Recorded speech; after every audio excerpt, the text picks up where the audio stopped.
கற்றது உலகளவாகவும் கல்லாதது கைமண்ணளவாகவும் இருக்கட்டும். Hello everyone, எல்லாரும் எப்படி இருக்கீங்க? நல்லா இருக்கீங்களா?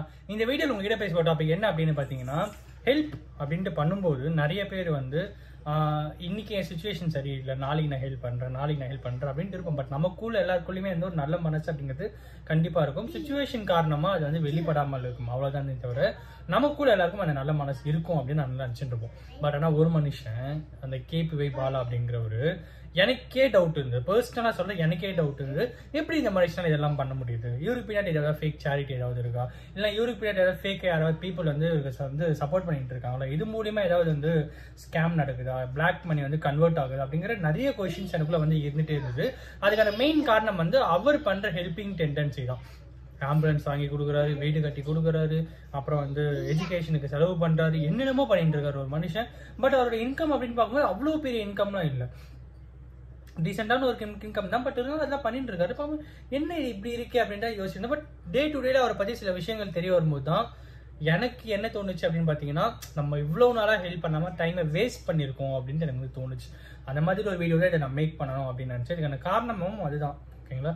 ஸோ ஃபர்ஸ்ட் விஷயம் வந்து கேபி பாலா அப்படிங்கிற ஒருத்தர். அவர் வந்து இன்னைக்கு தான் நிறைய பேருக்கு வந்து அவர் தெரியும். பட் முன்னாடிலாம் பார்த்தீங்கன்னா மாதம் சம்பளம் 3000 ரூபாய் 4000 ரூபாய் இந்த மாதிரி இருக்கும் போதே அவர் வந்து 2000 ரூபாய் வந்து ஹெல்ப் தான் பண்ணுவாராம்.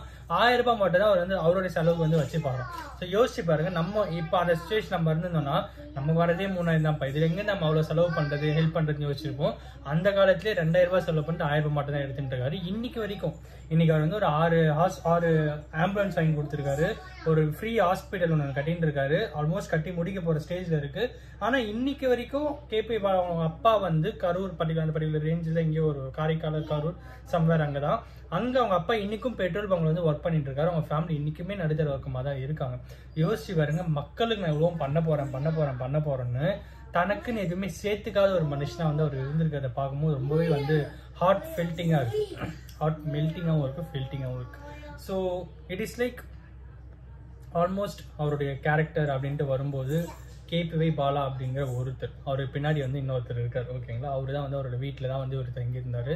ஸோ அவரும் வந்து விஜய் டிவியில் ஃபேமஸான ஒரு பர்சன் தான். அவங்க என்ன பண்ணியிருக்காங்க பார்த்தீங்கன்னா, அவங்க இருக்கிற இடத்துலேயே வந்து கேபி பாலா அவர்களுக்கு வந்து ஒரு இடம் ஒன்று வந்து வாங்கி கொடுத்துருக்காங்க. நீங்கள் வந்து இன்கம் எங்கிட்ட கொடு, நாங்கள் வந்து அவங்க சேர்த்து வச்சு ஒரு இடம் வாங்குறோம்னு சொல்லி ஒரு 6 வருஷமா 7 வருஷமா சீட்டு போட்டு கொஞ்சமாக சேர்த்து ஒரு பர்டிகுலர் ஏரியா, சென்னையில் ஒரு நல்ல ஃபேமஸான ஒரு ஏரியாவில் ஒரு இடம், ஒரு 1/2 கிரவுண்ட் வந்து வாங்கி கொடுத்துருக்காங்க. ஒரு கிரவுண்டாக வாங்கிட்டு அது 1/2 கிரவுண்ட் அவங்க வாங்கியிருக்கு. இவர் பேர் ஒரு 1/2 கிரவுண்ட் வந்து வாங்கி கொடுத்துருக்காங்க. ஸோ இது வந்து நடந்திருக்கு. அவங்க வாங்கி கொடுத்த காரணம் வந்து கேபி பாலா அவர் வந்து சொந்தமாக ஒரு வீடு கட்டணும் அப்படிங்கிறது தான். பட் இவர் என்ன பண்ணியிருக்காரு அப்படின்னு பார்த்தீங்கன்னா, நாளடைவில் கொஞ்ச நாளுக்கு அப்புறம் வீடு போயிட்டு நானும் அவங்க கிட்ட போயிட்டு அந்த காசை கேட்டேன்னா வந்து, இல்லை நானும் அவங்க கிட்ட போய் அந்த இடத்த வந்து ஹாஸ்பிட்டல் கிட்ட திட்டுவாங்கண்ணா, நீங்கள் உங்க வீட்டில் சொல்லுங்க அப்படின்னு சொல்லி அவங்களாம் வந்து க்ளோஸாக அண்ணன் தம்பி அம்மா பையன் அந்த அளவுக்கு ரொம்ப க்ளோஸ் பாண்டில் இருக்கிற ஒரு பர்டிகுலர் பர்சன்ஸ் தான். ஸோ அவங்க என்ன பண்ணாங்கன்னா, அவர் வந்து பயப்படுறாங்க, அவங்க கிட்ட சொன்ன திட்டுவாங்களோ அப்படின்னு சொல்லிட்டு அவங்க ஹஸ்பண்ட் கிட்ட சொல்றாரு. அவங்களும் வந்து க்ளோஸ் தான். ஸோ அவர்கிட்ட சொன்னது அவர் வந்து சரி ஓகே நான் வந்து பேசுறேன் அப்படின்னு சொல்லி பேசிட்டு, சரி 1/2 கிரவுண்ட்ல உன்னால என்ன ஹாஸ்பிட்டல் கட்டிட முடியும், என்னோட 1/2 கிரவுண்டையுமே நான் உனக்கு கொடுக்குறேன், அதையும் சேர்த்து நீ 1 கிரவுண்ட் ஹாஸ்பிட்டல் கட்டு, ஃப்ரீயா ஒரு ஹாஸ்பிட்டல் கட்டுன்னு சொல்லி அதை வந்து கட்டுறதுக்கு கேபி பாலா அவர்களுக்கு ஒரு பக்கம் வந்து ஹெல்ப் பண்ணியிருக்காங்க.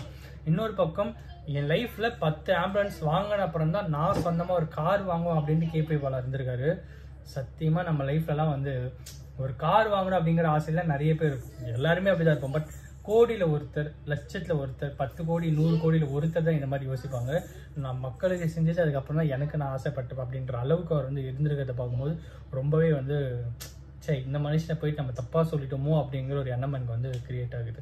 அண்ட் அது ஒரு பக்கம். இன்னொரு பக்கம் வந்து அவங்க அப்பா இன்னைக்குமே பெட்ரோல் பங்க்ல வேலை செஞ்சு தான் குடும்பத்துக்கு வந்து இது பண்ணிட்டு இருக்காங்க. அவர் வர மொத்த இன்கம்ல ஒரு 90% இன்கம் வந்து மக்களுக்கு தான் செலவு பண்ணுறாரு, 10% தான் அவருக்கு வச்சுக்கிறார் அப்படின்றது பார்க்கும்போது ரொம்பவே வந்து இதுவாக இருக்கு.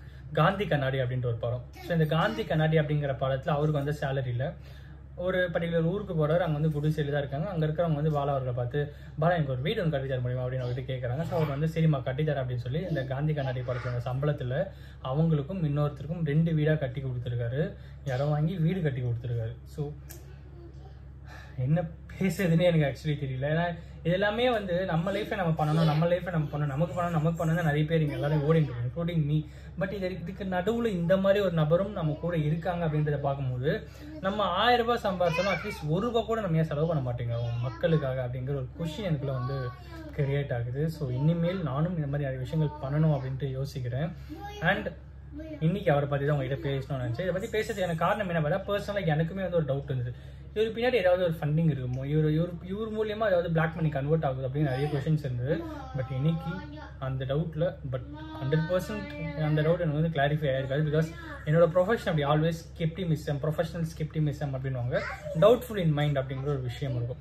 ஸோ அதன் அடிப்படையில் எனக்கு அது ஒரு விஷயம் வந்து டவுட் அப்படின்றதுக்கு உள்ள கொஞ்சமாக எழுதிட்டே இருக்குமே தவிர, முன்னை விட இப்போ இந்த சந்தேகம் அப்படிங்கிறது ரொம்பவே குறைஞ்சி அவர் மேலே ஒரு மரியாதை வந்து கிரியேட் ஆகிருக்கு அப்படின்னே சொல்லலாம். இன்னைக்கு இதுதான் நான் உங்கள்கிட்ட ஷேர் பண்ணாச்சு. இந்த மாதிரி நீங்கள் யாராவது இருந்தீங்க அப்படிங்களானால் நீங்களும் அவரை பற்றி அந்த போஸ்ட் ஒவ்வொருத்தரோட எக்ஸ்பீரியன்ஸ் அது வர மாதிரி இருக்கும்ல. ஸோ அதை நம்ம வந்து இன்டர்ஃபியர் பண்ண முடியாது. பட் நம்ம எனக்குடைய பர்சனல் விஷயத்தை நான் உங்ககிட்ட சொல்கிறேன். நம்மளுடைய இன்கமில் இதுலேருந்து இருக்கிற டேக்அவே, நம்மளுடைய இன்கமில் சின்ன பார்ட்டியாச்சு சொசைட்டிக்கு நம்ம ஹெல்ப் பண்ணோம்னா, சொசைட்டிக்கு கான்ட்ரிபியூட் பண்ணால் நம்மளும் வளரும், சொசைட்டியும் வளரும், 2 பேருக்குமே நல்லது அப்படிங்கிற ஒரு விஷயத்தை தான் இந்த வீடியோ மூலிமா சொல்லணும் அப்படின்னு நினச்சி. இது யாரும் ஒருத்தருக்கு நாலேஜ் ஷேருங்க சொல்லி நான் நம்புகிறேன். Thank you so much.